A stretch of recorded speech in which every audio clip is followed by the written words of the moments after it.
Hey guys, how's it going? Kulprit here. And today, now that the dust has settled from close quarters and everybody's played it a lot and everybody's been distracted with that now as everything starts to settle down, I wanted to get back into my normal series.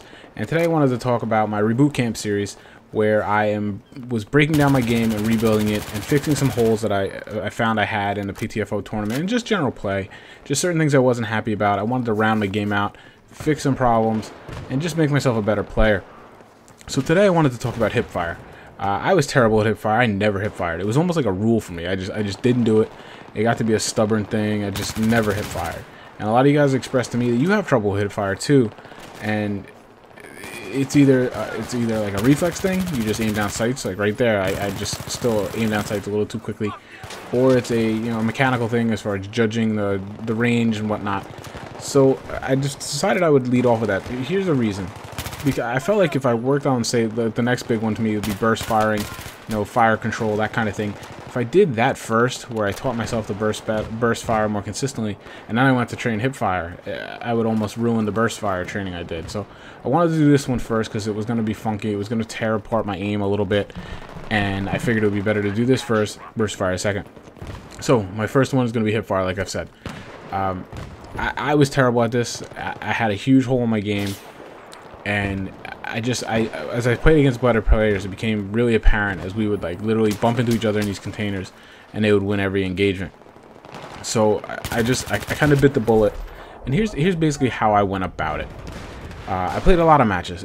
I'm showing you basically a matchup of 2 matches here, which I thought, even within these little matches, kind of showed a decent little progression of myself.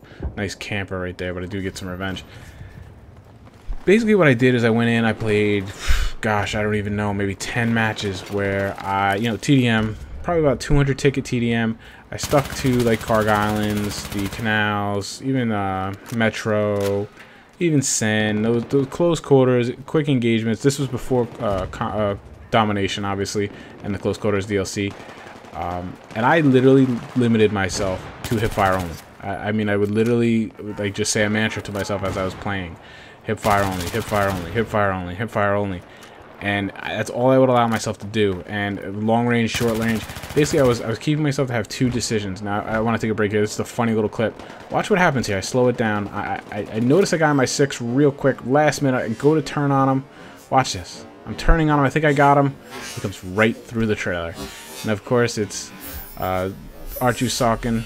He's a 008 guy. He's been trying to get my tags for a while, so you see we get a little chatty up in the thing. I said, "You got me through the container." And he says, "That's how determined I was." He was chasing me around for a while. That kind of gets to be pretty common with some of these guys. They want my tags pretty bad. Thought that was pretty funny. He got him legitimately. I figured I'd leave that in there for him. Enjoy. You earned it. Anyway, back to the subject at hand.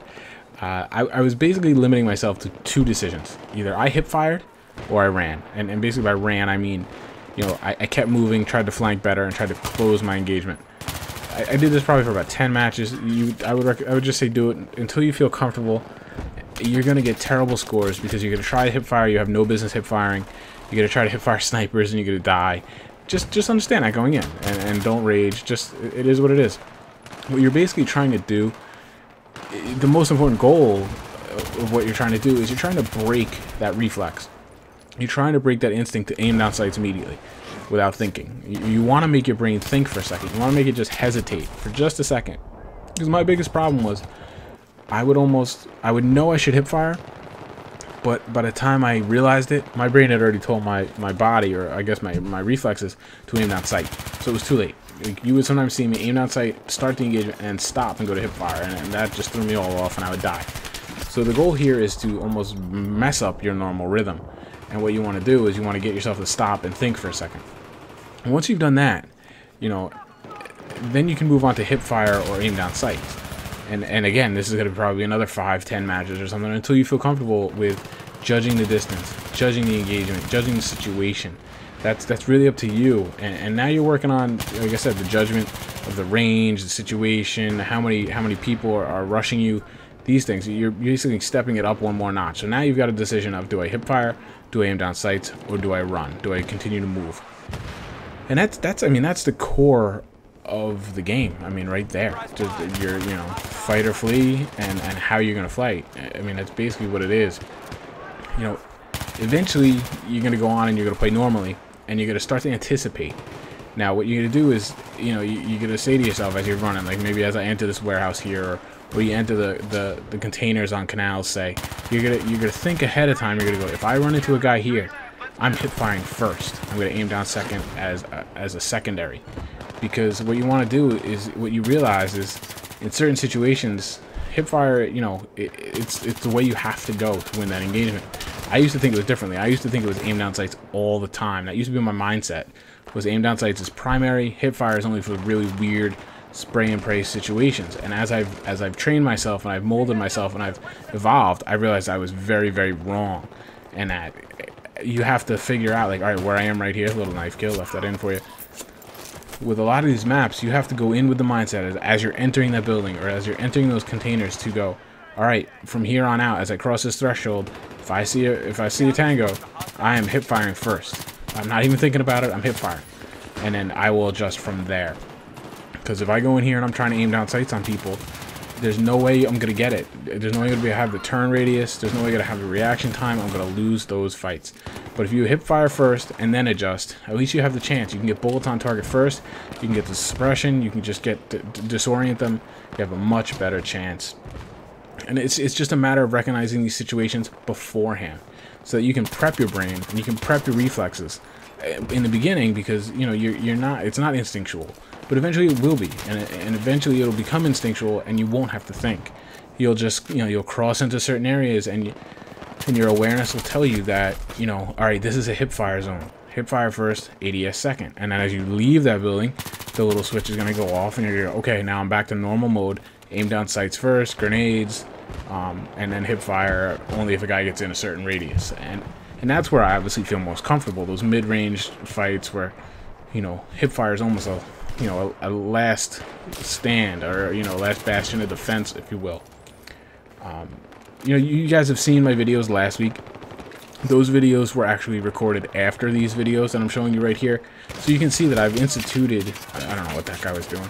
I've instituted hipfire into my normal game, and I think quite successfully, and a lot quicker than I thought I would, to be quite honest with you.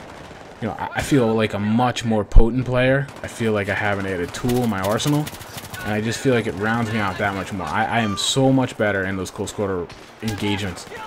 You know, most people think of hipfire, they just think of reaction time, like shooting first and getting the bullets on, and it's not that. It's actually a lot more than that. It's when you get very close to someone and you're in super close range, it's really hard to turn quickly enough to keep the gun on the guy as you guys are doing that dance around in circles. Hipfire, it's not a problem to keep the gun on the guy. Like right there, see how I'm moving to the side? He's prone. There's no way he's going to be able to turn quick enough to keep with me. But I can, and I can almost dance around him and out of his line of sight, out of his line of fire, and then I just take my time and get my bullets on target and take him down. You know, I could probably look at each of my gameplays, say from last week or going forward, and I could probably see 3 to 5, you know, kills that I normally definitely would not have gotten before. And chances are I would have died, or at the very least I would have had to run or something like that. And if you look at it at the end of the day, I mean, say 5 kill difference, I mean, it might not sound like a lot, or 3 kills or whatever, it might not sound like a lot. But when you're talking about, say, like a 15 and 15 game where you have 15 kills, 15 deaths, now let's swing that 5 kills. So now you're going to be 20, and you're going to be 10, because you got the extra 5 kills instead of deaths. So now you got a 20 and 10 game out of a 15 and 15. Out of a 20 and 10 game, you're going to get like a 25 and, you know, 5 game. And now you're talking about the big time, big scores. So it can make a really huge difference. So there you go, guys. That's my advice to you on how to train yourself to be better at hipfire. It's how I did it. It's how I probably will have to do it again in the future as a refresher course. So hopefully that can help you guys become a better player. It's helped me already. I'm very excited to see the improvement. And my next subject is probably going to be, you know, trigger discipline, burst fire, how long a burst, short a burst, that kind of thing. That's what I'm going to get into next. I'm always working on like situational awareness and cover, but I tend to focus on one primary thing at a time. And that, like I said, that's going to be burst firing and just fire control. So hope you guys enjoyed the video. Give me a thumbs up if you want to see more like this. It really encourages me to keep going with the series. And I will talk to you guys soon, all right? Take care.